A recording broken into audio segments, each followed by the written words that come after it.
Mainit ang araw ng isalampak ng 10 taong gulang na si Samuel. Ang huling sako ng gulay sa kanyang lumang kariton, nagawa pa ng kanyang ama. Pawis na pawis siya, pero hindi pa siya maaaring magpahinga. Kailangan niyang makarating ng maaga sa palengke ng bayan upang ibenta ang mga gulay na kanyang inani bago pa makuha ng iba ang kanyang mga suki. Ganito ang araw-araw niyang buhay mula nang misteryosong mawala ang kanyang ama. Kahit nahihirapan ay nagtitiis si Samuel at wala naman siyang magagawa kundi tanggapin ang kanyang kapalaran. Alam niyang hindi niya ito ginagawa para sa kanyang sarili lamang. Dahil kung siya lang ang masusunod, mas gusto niyang maglaro, tumakbo sa palayan tulad ng ibang bata, at maranasan ang kabataan na tila inagaw sa kanya. Pero hindi na niya kayang gawin iyon dahil may isang taong umaasa sa kanya. Ang kanyang ina na kasalukuyang nakaratay sa banig ng karamdaman. Bago pa dumating ang ganitong kahirapan sa buhay ni Samuel, ay lumaki siyang puno ng kasiyahan. Kahit napayak ang kanilang buhay, ay masaya sila. Wala man silang marangyang bahay o sobra-sobrang pera, ay sapat na ang kanilang kita upang mabuhay. Sa umaga ay sabay-sabay silang kakain at pagkatapos ay magtutungo sa bukid. Doon ay maaga niyang natutunan ang gumamit ng asarol, magbunot ng damo at magdilig ng pananim. May oras din siyang nakalaan sa sarili upang makasama at makalaro ang mga kaibigan. At sa tuwing aanihin ng kanyang ama ang mga gulay, ay kasama naman siya ng kanyang ina na nagtitinda sa pamilihan. Doon siya natutong humawak ng sukli, makipagtawaran sa mga namimili, at magbilang ng kita sa pagtatapos ng araw. Sa tuwing may natitira sa kita, ay binibigyan siya ng ina ng tinapay na may palamang panutya, ang paborito niyang merienda. Ngunit sa isang iglap, bigla na lamang nabago ang lahat sa kanyang buhay.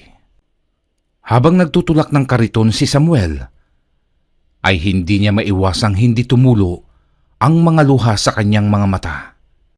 Sa tuwing naaalala niya ang masasayang araw na lumipas.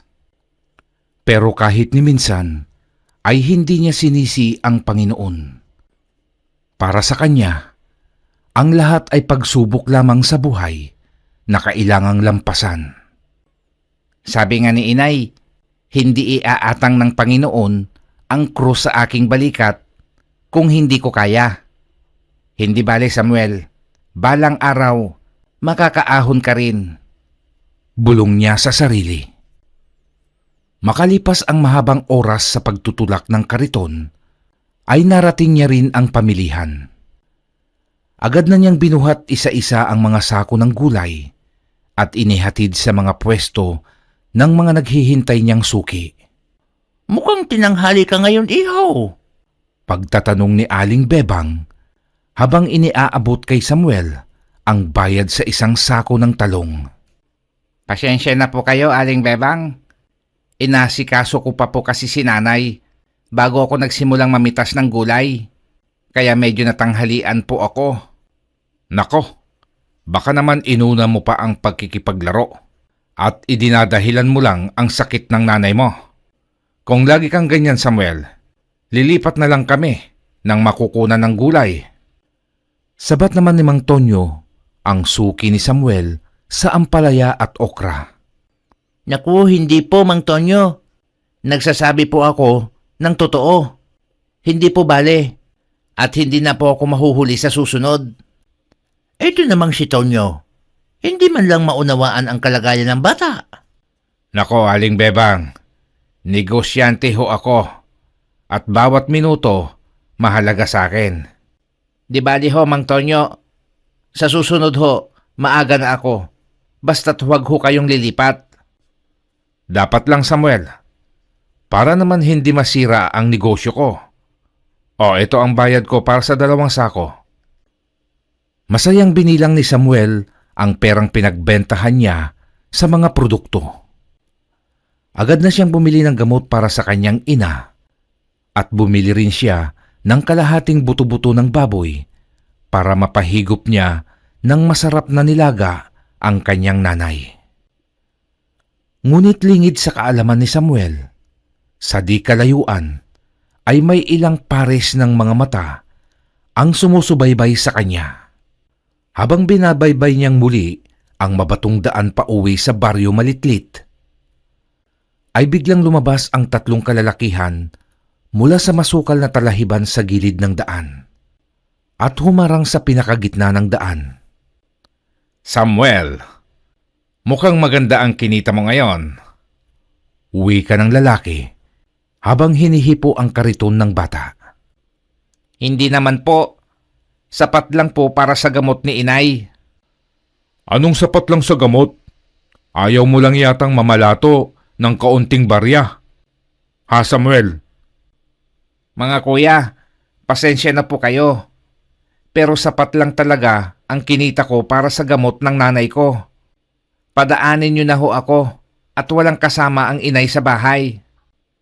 Kung gusto mong padaanin ka namin, ay ibigay mo ang natitirang pera sa iyo. Pinaghirapan ko po ito.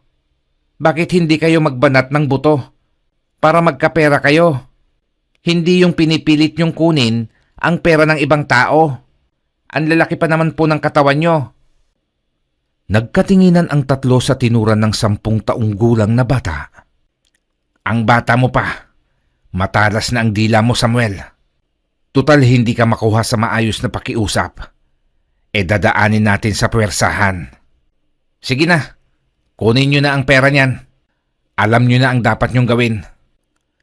Pilit na ipinagtatanggol ni Samuel ang sarili. Ngunit ano nga ba ang laban ng isang tulad niyang bata sa 3 kalalakihang naglalakihan ang mga katawan?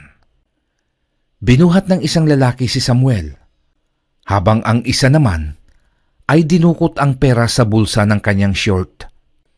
Matapos makuha ang pera, ay ibinalibag pa nila si Samuel sa mabatong kalsada. Hindi pa doon nakontento ang 3 at kinuha pa ang kalahating kilo ng baboy sa kariton. Kukunin na rin namin ito para may pampulutan kami. Iwan nyo ho yan, para ho yan sa nanay ko. Kung hindi sana matigas ang ulo mong bata ka, hindi ko na ito kukunin. Pero pinainit mo ang ulo ko. Kaya pasensyahan tayo, bata. Nagtatawanan ang mga kalalakihan nang maglakad papaalis, habang si Samuel ay naiwang nakakuyom ang mga kamao at masama ang pagkakatitig sa mga iyon. Nang maglaho na sa kanyang paningin ang mga kalalakihan, ay saka siya tumayo at maluhaluhang itinulak ang kariton. Pagdating ni Samuel sa bahay, ay pilit niyang itinago ang lungkot sa kanyang mukha. Ayaw niya kasing mag-alala pa ang kanyang ina. Kumusta, anak? Tanong ni Aling Lourdes. Ayos naman po, inay. Kayo po, kumusta kayo dito habang wala ako? Maayos naman ako, anak. Sinunod ko ang bilin mo. Mabuti naman po kung ganon. Siya nga po pala, inay. Bumili po ako ng gamot nyo. Pero bago po kayo uminom, ay kumain muna kayo.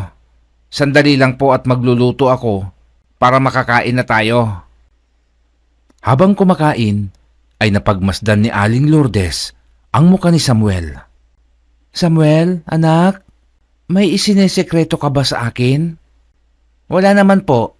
Bakit niyo po naitanong, inay? Alam mo, kahit anong gawin mong paglilihim, hindi mo yan maitatago sa akin. Alam ko kung masaya ka o malungkot. Nanay mo ako at kilalang kilala kita. Maluhaluhang ikwinento ni Samuel ang nangyari kanina. Ano kaya kung itigil mo na ang pagtitinda, anak? Baka mapahamak ka. Ngayong nasimulan ka ng mga tarantadong yon, baka lagi ka na nilang abangan. Hindi pa ako pwedeng tumigil, inay. Mawawalan tayo ng perang pambili ng gamot nyo. Gagalingan ko na lang po ang pag-iwas sa mga yon. Pasensya ka na anak, at sa murang edad mo, ay naging pasanin mo ako. Dapat ako ang nagsasakripisyo, habang ikaw ay nag-aaral at nakikipaglaro sa kapwa mo bata. Huwag niyong isipin yan, inay. Hindi niyo naman ninais na magkaroon ng ganyang sitwasyon. At bilang anak niyo, handa akong magsakripisyo para sa inyo, inay. Tuluyan nang nalaglag ang mga luha ni Lourdes na kanina pa naiipon sa kanyang mga mata. Hindi niya inaasahan na sa murang edad ni Samuel ay parang isang matanda na kung mag-isip ito. Niyakap niya ng mahigpit ang anak upang maipadama niya ang labis niyang pagmamahal dito. Gumanti naman ng mahigpit na yakap si Samuel sa ina. Lumipas ang 3 araw, muli na namang nagtungo si Samuel sa pamilihang bayan upang ihatid ang mga inaning gulay. At bago siya umalis ay nagpaalam ito sa kanyang ina. Nay, aalis muna po ako. Huwag niyong kakalimutang uminom ng gamot. Nasa tabi niyo po ang gamot na iinumin niyo ngayon. Naglagay na rin po ako ng inuming tubig sa lamesita sa tabi ng inyong higaan. Sige anak, mag-iingat ka ha, at iwasan mo na lang yung sinasabi mong humaharang sa'yo. Opo, tutuloy na po ako. Maayos namang nakarating si Samuel sa palengking bayan. Magandang umaga po, Mang Tonyo. Oh, Samuel, maaga ka ngayon ah. Ganyan dapat ang negosyante. Hindi pinaghihintay ang kliyente. Oh, ito ang bayad ko, iho. At tulad ng dati, dumaan muna siya ng gamot para sa kanyang ina at muling bumili ng karne na pwede niyang sabawan. Habang tinatahak niya ang daan pa uwi, ay hindi maiwasan ni Samuel ang kabahan. Malikot din ang kanyang mga mata at nananalangin na huwag sana siyang maharang ng grupong mangungutong.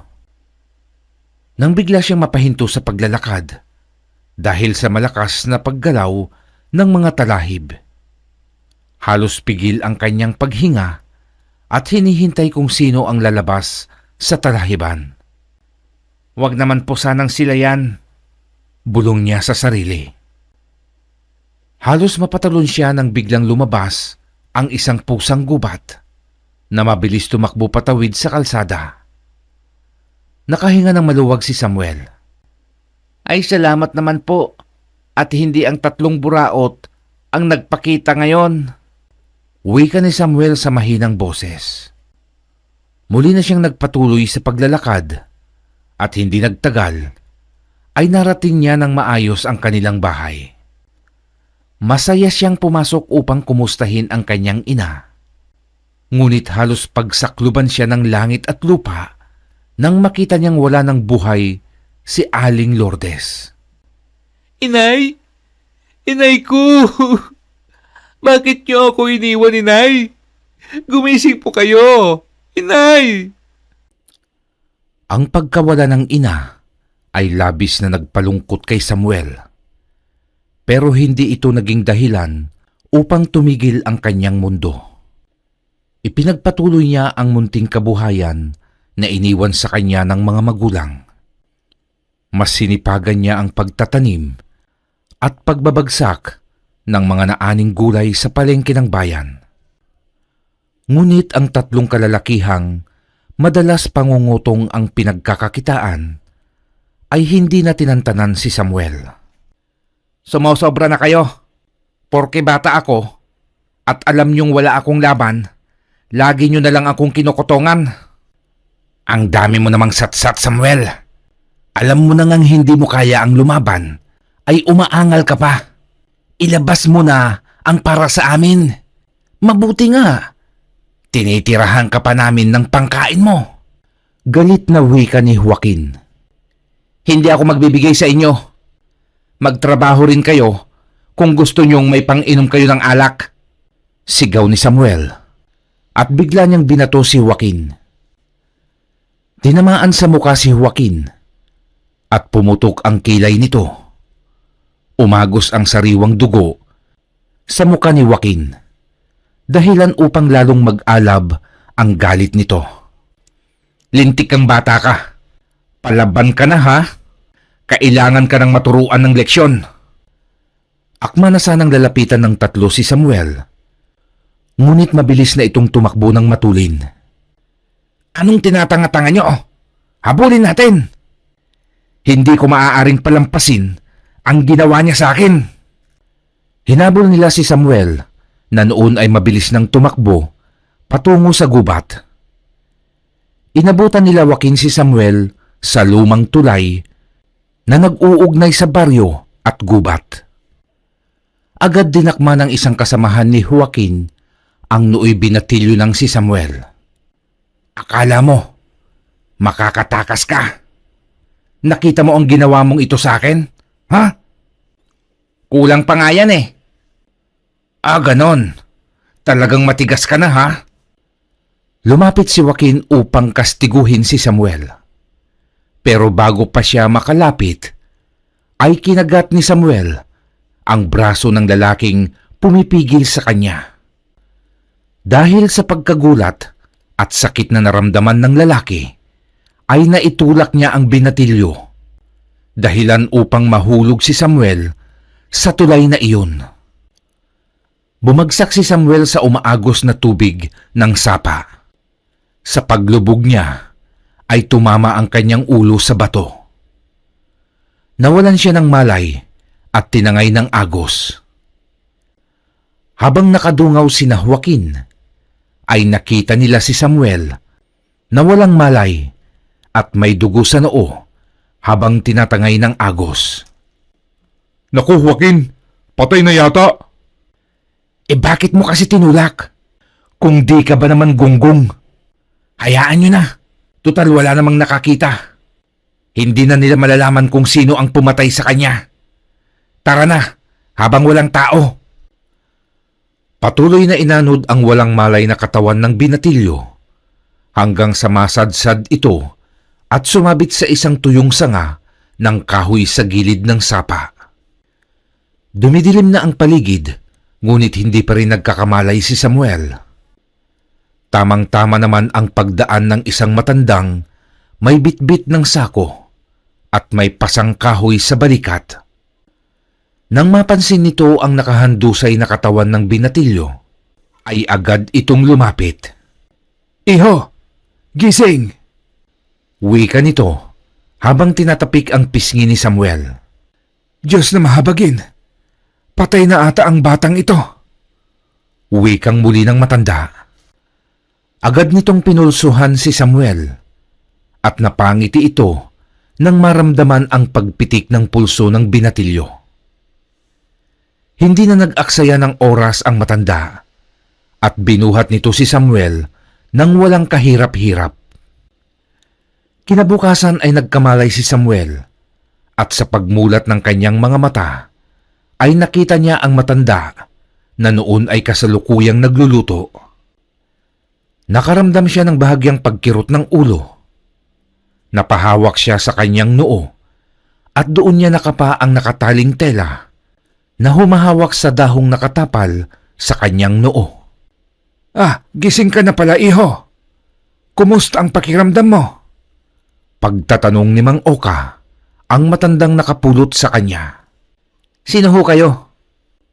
Ako si Mang Oka, isang ermitanyong nakatira dito sa kagubatan. Nakita kitang duguan at walang malay sa tabing sapa. Kaya dinala kita dito sa aking kubo at ginamot ang sugat mo. Hindi mo sinagot ang tanong ko kung maayos na ba ang pakiramdam mo. May bahagya pa pong pagkirot ang ulo ko, Mang Oka. Salamat po sa pagtulong niyo sa akin. Ako nga po pala si Samuel. Walang anuman, Samuel. Ano ba ang nangyari sa iyo? At bakit ka nagtamo ng sugat sa ulo? Itinulak ho ako ng 3 kalalakihan, Ka-Oka. Ano? At bakit nila ginawa yon? May kasalanan ka siguro sa kanila. Wala ho. Sila nga ang may kasalanan sa akin. Madalas nila akong abangan at sa pilitang inaagaw sa akin ang perang pinagpaguran kong kitain. Ay, ganun ba? Kaya mo bang tumayo, iho? Kung hindi naman, ay dadalhan kita ng pagkain dyan sa higaan. Kaya ko naman po, Mang Oka. Paglapit ni Samuel sa lamesa, ay biglang kumalam ang kanyang sikmura nang makita ang karning tapa, sinangag at itlog. Napakasarap naman ng almusal nyo, Mang Oka. Karne yan ng baboy ramo, iho. Alam mo naman dito sa gubat, magsipag ka lang ay bibigyan ka nito ng masasarap na pagkain na hindi madalas natitikman ng nasa kapatagan. Siya, kumain na tayo. Nanatili si Samuel sa kubo ni Mang Oka habang nagpapalakas at nagpapagaling ito. Isang takip silim noon ay nakaupo sa harap ng kubo si Samuel nang sitahin siya ng matanda. Iho, papadilim na ang paligid. Pumasok ka na rito. Baka madaanan ka nila. Uwi ka ng matanda. Sino ho ang dadaan, Mang Oka? May pagtatakang tanong ni Samuel. Bakit? Wala ka bang alam tungkol sa mga aswang?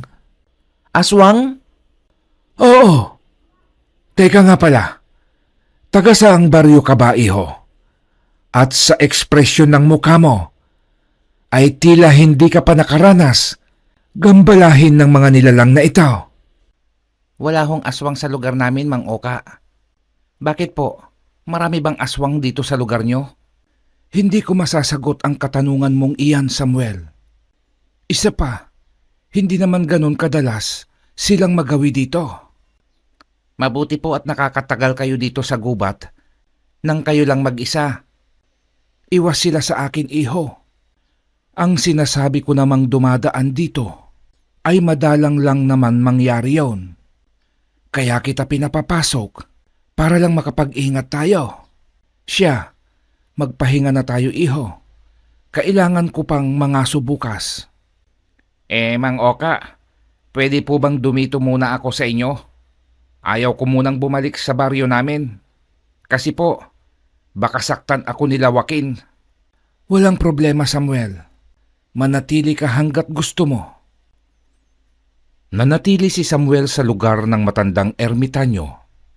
Sa paggaling ni Samuel, ay isinama siya ng matanda sa pangangaso, pangunguha ng prutas, at kung ano-ano pang bagay na ginagawa ni Mang Oka. Mabilis na lumipas ang panahon at naging ganap na binata si Samuel. Isang araw ay nagpaalam ito sa matanda upang mangaso. Ngunit magtatakip silim na ay hindi pa rin nakakabalik ang binata. Aba, magtatakip silim na ay wala pa si Samuel. Ano na bang nangyari sa taong yaon? May pag-aalalang wika ni Mang Oka. Lumabas ng kubo ang matanda at hinintay ang pagdating ng binata. Ganap ng latag ang dilim sa paligid nang makauwi si Samuel. Mang Oka, tignan nyo ang nahuli kong baboy ramo. Ang laki ho nito. Aabot ho ng 3 buwan na pang-ulam natin ito. Masayang wika ni Samuel habang pasan sa balikat ang isang baboy ramo. Aba, oo nga. Mahusay ka na sa pangangaso, iho. Tugon naman ng matanda nang biglang mapatingin ito sa baboy ramo. Samuel, ibaba mo ang baboy ramo. Madali ka. Napakunot ang noo ni Samuel at may pagtatakang ibinaba agad sa lupa ang pasang baboy ramo. Pagkalapag niya ay agad na sinuri ng matanda ang hayop. Tinignan nito ang mga mata, ang mga paa, at tekstura ng balahibo nito. Saan banda mo ito nahuli, iho? Hindi na ho kalayuan dito sa lugar natin, Mang Oka. Sa totoo ho, akala ko maboboki ako. Pero nang pauwi na ako, bigla na lang itong sumulpot at umaamoy-amoy sa hangin. Hindi niya ako napansin, kaya nagkaroon ako ng tiyempo at agad ko na itong sinibat at sakto namang tinamaan ko ito sa bandang kilikili. Palagay ko ho inabot ang puso nito, kaya nangisay agad kanina. Pagkukwento ng binata. Hindi ordinaryong baboy ramo ang napatay mo, iho. Isa itong aswang. Ho? Mang Oka naman, huwag niyo naman akong binibiro ng ganyan. Ayaw mong maniwala. Sandali lang at may kukunin ako sa loob.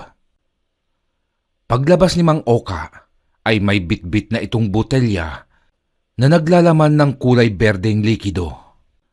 Manood ka, Samuel, at huwag kang magugulat sa makikita mo. Uwi ka ni Mang Oka. Pinanood naman ni Samuel ang matanda habang bumubulong ito at binubuhusan ng likidong nasa garapon ang patay na baboy ramo. Hindi nagtagal at unti-unti na iyong nagbago ng anyo. Ang baboy ramong nahuli ni Samuel ay naging tao.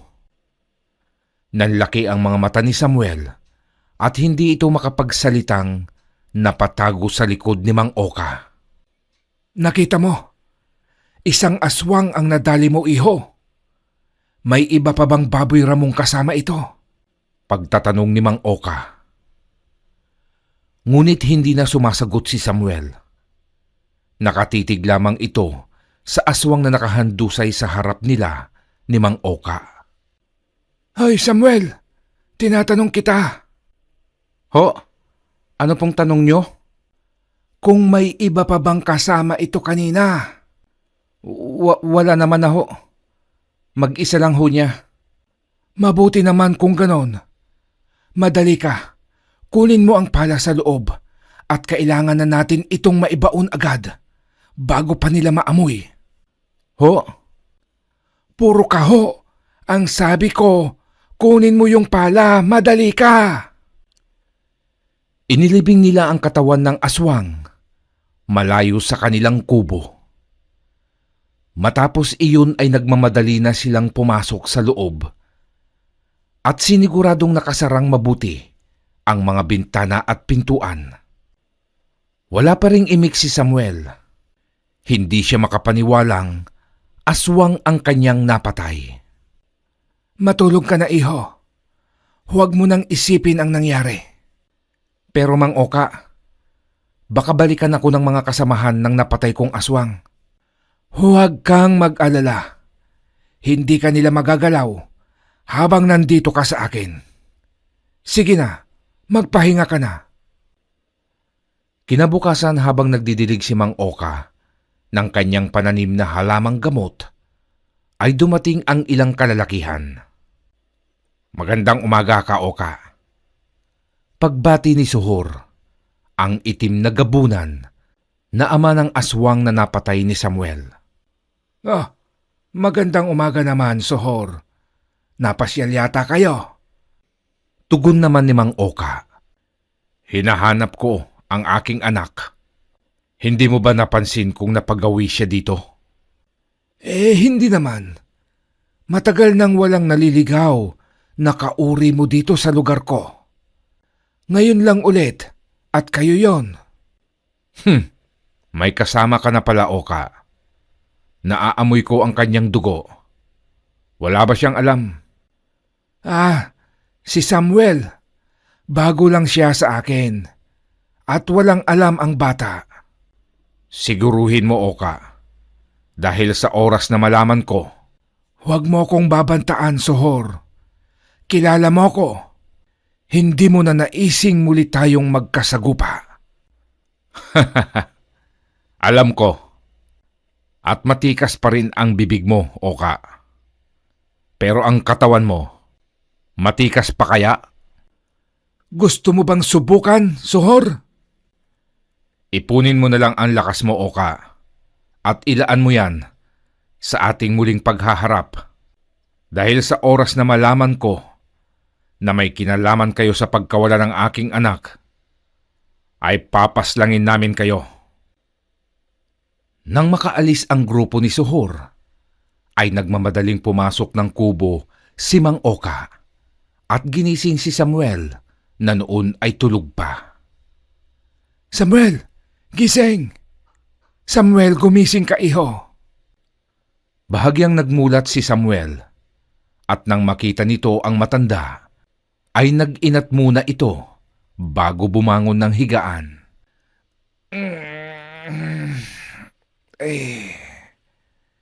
Kayo po pala. Bakit ho, Mang Oka? Tanong ni Samuel. Galing dito si Sohor at hinahanap nila ang kanyang anak, ang aswang na napatay mo. Ho? Alam na ho ba nila na ako ang nakapatay sa anak niya? Hindi pa naman. Kaya ayaw kong madalas nating pag-usapan ang tungkol doon. Dahil baka may makarinig at malaman nila agad. Paano kung matagpuan nila ang pinaglibingan natin, Mang Oka? Yan nga din ang bigla kong naisip. Dahil kahit saan ka magtago, sa oras na malaman nilang ikaw ang pumatay, ay hindi ka nila tatantanan hanggat hindi ka nila mapapatay. Pero matatagalan pa naman yun bago nila matuklasan ang kinaroroonan ng bangkay. At may naisip akong paraan, iho. Ano hong paraan, Mang Oka?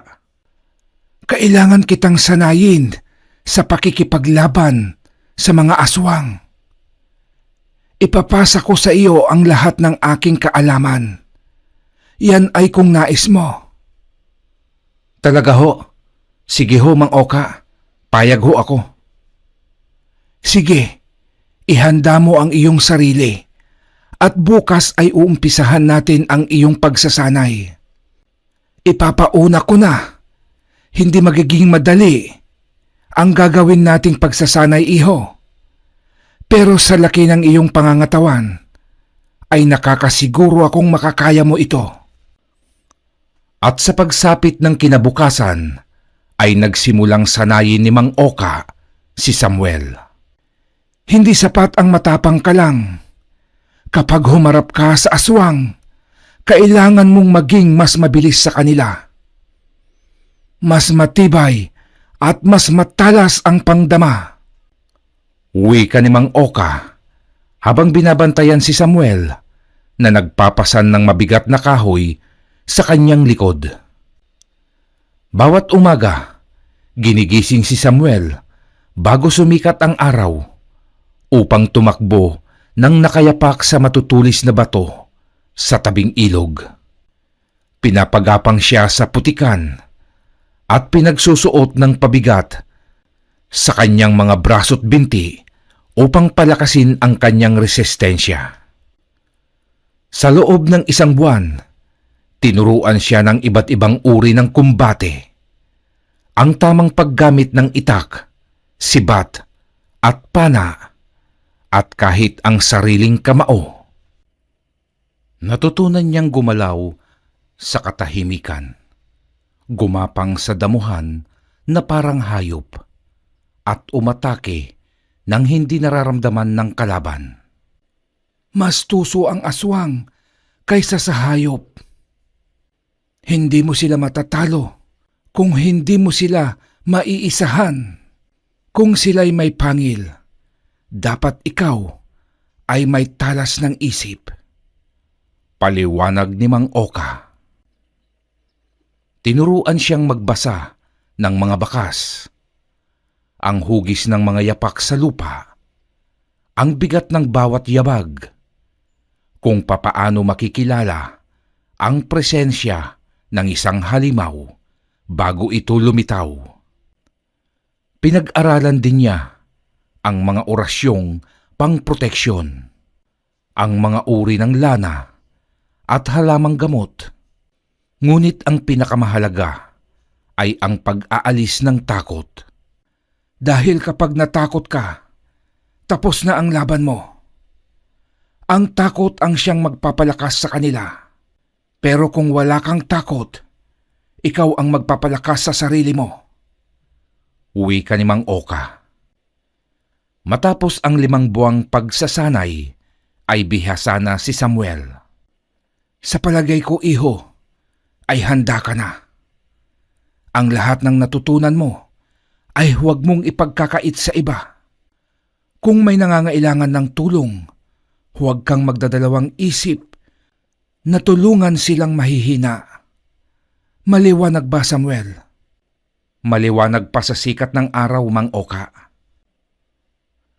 Dumating ang panahon na kailangang patunayan ni Samuel na handa na siyang harapin ang halimaw ng mag-isa. Isang gabi tinawag siya ni Mang Oka. May nambibiktima sa baryo, sa kabilang ilog. Bata ang hinahanap ng aswang. At alam mo na siguro ang ibig sabihin niyan. Uwi ka ni Mang Oka habang binabalot ang maliit na bote ng langis sa isang dahon. Alam na ni Samuel na pagbata ang puntirya ng isang aswang, ibig sabihin ito ay isang matandang aswang. Isa sa mga pinakamasama, pinakatuso, at pinakamapanganib. Kinuha niya ang kanyang itak at inilagay sa kanyang baywang. Ito ang kanyang una at tunay na laban bilang mamamatay aswang. At sa dilim ng gabi ay naglakad si Samuel patungo sa kanyang unang laban ng mag-isa. Pagdating niya sa baryo, isang ina ang hindi mapakali. Katabi nito ang kanyang 6 na taong gulang na anak. Mahimbing ang tulog pero malamlam ang muka.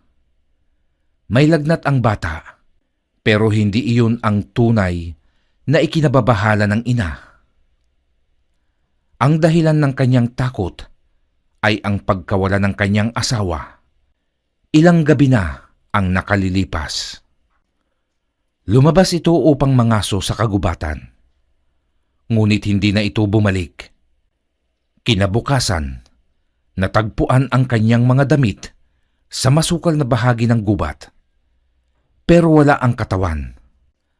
At ngayong gabi, sa kalagitnaan ng gabi, may naririnig siyang kakaibang tunog sa labas ng bahay.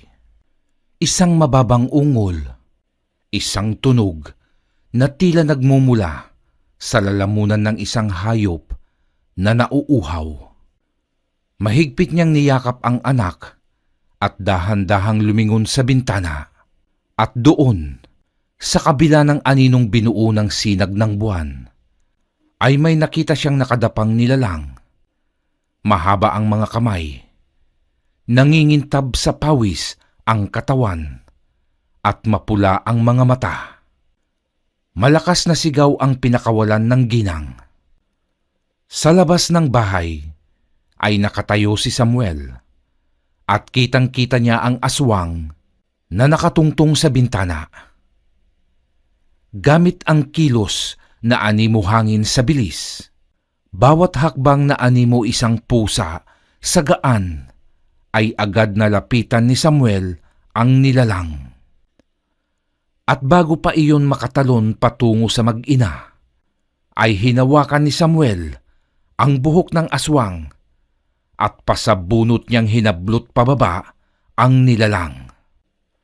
Patihayang bumagsak sa lupa ang aswang, ngunit mabilis din itong bumawi ng pagbangon. Agad namang humakbang paatras si Samuel. Sino ka? Wala kang kinalaman dito, bata!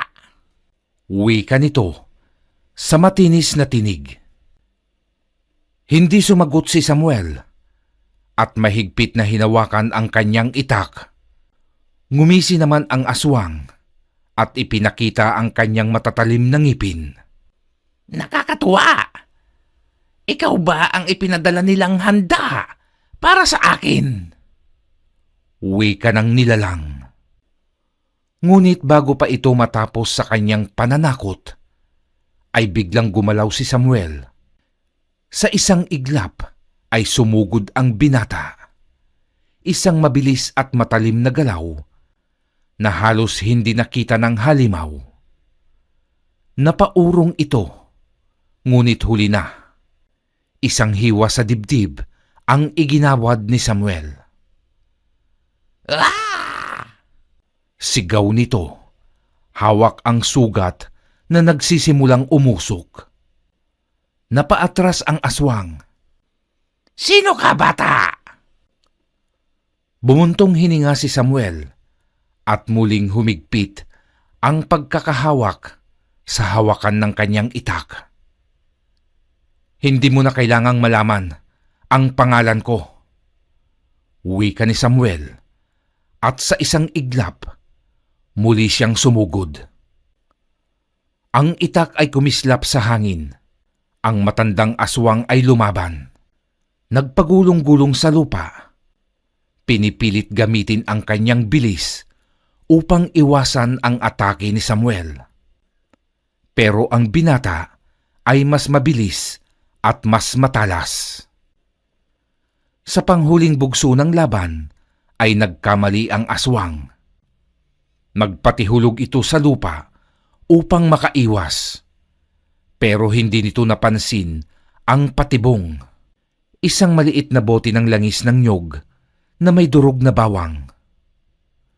Pumutok ang bote ng tamaan ng katawan ng halimaw at agad itong binalot ng puting apoy. Sumigaw ito. Pumalahaw na parang hayop habang ang katawan nito ay nagpuputok-putok sa hapdi. Mabilis nang lumapit si Samuel at iginawad ang malakas na hampas ng itak at napugot ang ulo ng aswang. Kinabukasan, ang buong baryo ay nakita ang pugot na katawan ng aswang na iniwan ni Samuel sa gitna ng plaza. Nagbulungan ang mga tao. Ang lahat ay nagtataka kung sino ang pumatay sa aswang. Isang matandang lalaki ang nakasaksi sa pakikipaglaban ni Samuel ang nagsalita. May isang lalaking dumating kagabi. Mabilis siyang gumalaw at wala siyang takot sa aswang. Para siyang musang kung makipaglaban. Uwi ka ng matanda. At doon nagsimula ang alamat ni Samuel at tinawag siya sa bansag na alias Musang. Ang balita ay mabilis na kumalat sa buong baryo. Sa bawat umpukan ng mga magsasaka, sa palengke at bawat kanto ng baryo ay may iisang pangalan ang pinag-uusapan, si alias Musang. At ang bawat bata naman ay patagong ginagaya ang kanyang kilos. Pinipilit gumalaw na parang isang mabangis na musang. Naging sunod-sunod ang pagtugis ni Samuel sa mga aswang. Wala siyang pinapalampas. Hindi siya nagbibigay ng awa sa bawat kampon ng kadiliman na kanyang nakakaharap. Maugong na maugong ang pangalan mo sa baryo, Samuel. At tamang-tama sa pagkatao mo ang ibinigay nilang alias sa'yo. Alias Musang. Ay, samantalang ako, hindi nila binigyan ng alias noong panahon na ako ang tumutugis sa mga aswang. Uwi ka ni Mang Oka. Huwag na ho kayong magtampo, Mang Oka. Dahil para sa akin, kayo pa rin ang the best. Ay, salamat, Samuel. Sana ay dinugtungan mo pa ng pinakapogi ang the best na sinabi mo. Pagbibirong wika ni Mang Oka. Habang ang mga tao ay humahanga kay alias Musang, may isang grupo naman ng mga nilalang ang nagsisimulang mangamba. Sa isang tagong kuweba sa gilid ng gubat, nagtipon ang tatlong nilalang. Mga nilalang na hindi dapat nagkikita sa isang lugar, ngunit ngayon ay napipilitang magkaisa. Hindi natin dapat hayaang mabuhay ang binatang iyon. Malakas ang kutob ko na siya ang pumatay sa aking anak na hanggang ngayon ay hindi ko na nakita. Wika ni Sohor. At sa madilim na lugar na iyon, kung saan walang liwanag ng buwan ang umaabot, isang kasunduan ang ginawa. Ito ay ang patayin si alias Musang. Samantala, abala naman noon sa pag-aasikaso ng tanim si Mang Oka. Nang isang uwak ang biglang lumapag sa harap niya. May nakatali sa binti nitong maliit na piraso ng papel. Matapos makuha ng matanda ang papel, ay lumipad ng muli paalis ang uwak. Binasa ni Mang Oka ang nakasulat at agad siyang napatayo. Mabilis siyang pumasok sa loob ng kubo. Samuel! Samuel! Hinahanap ka na nila. Sino ho? Si Sohor at ang mga kasama nito. Hindi maganda ang kutob ko, iho. Kailangan mong mag-ingat. Huwag kayong matakot, Mang Oka. Kung hinahanap nila ako, hindi nila kailangang maghintay ng matagal. Kailangan ko nang puksain ang puno ng kasamaan, Mang Oka. Pero Samuel, hindi basta-basta ang mga aswang na kakaharapin mo. Sandali lang at maibibigay ako sa iyo. Paglabas ni Mang Oka sa kanyang silid, ay may hawak itong kwintas na nagniningning ng kulay pula. Eto, isuot mo ito, iho. Malaki ang maitutulong nito sa iyo. Kaya ka nitong iligtas sa anumang kapahamakan. Ano ho ito? Isa ba itong agimat? Oo, iho. Yan ay isang agimat. Isinuot ni Samuel ang kwintas at nagpaalam na ito sa matanda. Samuel, bumalik ka ng buo, iho. Hihintayin ko ang pagbabalik mo. Oho, Mang Oka. Pangako, babalik ako. Habang naglalakad si Samuel sa tabing ilog, ay malikot ang kanyang mga mata. Ang kanyang tenga ay bukas na kayang pakinggan ang pinakamaliit na tunog ng panganib. Alam niyang hindi siya nag-iisa. At sa isang iglap, biglang may pumitik na lubid sa ilalim ng kanyang paa. Mabilis siyang tumalon pabalik, pero huli na ang lahat. Isang lambat ang bumagsak mula sa itaas. "Huli ka, bata!" Sigaw ni Sohor. Mula sa likod ng mga puno ay lumabas ang 3 gabunan. "Hindi mo ako basta maluloko, binata. Matagal ko nang pinapanood ang iyong galaw at duda akong ikaw ang pumatay sa aking anak." Galit na sigaw ni Sohor. Alam niya ang bawat galaw ko. Ibig sabihin, matagal na nga ako nitong sinusubaybayan. Bulong ni Samuel sa kanyang sarili. Hinawakan ni Samuel ang kwintas na bigay sa kanya ni Mang Oka. At sa isang iglap, bigla siyang naglaho sa harapan ng lahat. "Saan siya nagpunta?" Sigaw ng isang gabunan habang lumilinga-linga sa paligid. Napatingin ang 3 gabunan sa kanan, sa kaliwa, sa itaas ng puno, ngunit hindi nila makita si Samuel. Tama nga ang balita. May samusang ang taong yun. Uwi ka naman ng isa. "Mag-iingat tayo. Hindi ordinaryong tao ang lintik na alias Musang." Uwi ka naman ni Sohor sa mga kasama nito. At bago pa sila makagalaw, isang anino ang bumagsak mula sa itaas. At sa isang iglap, ay bumagsak sa lupa ang isang gabunan na putol na ang ulo. Isa.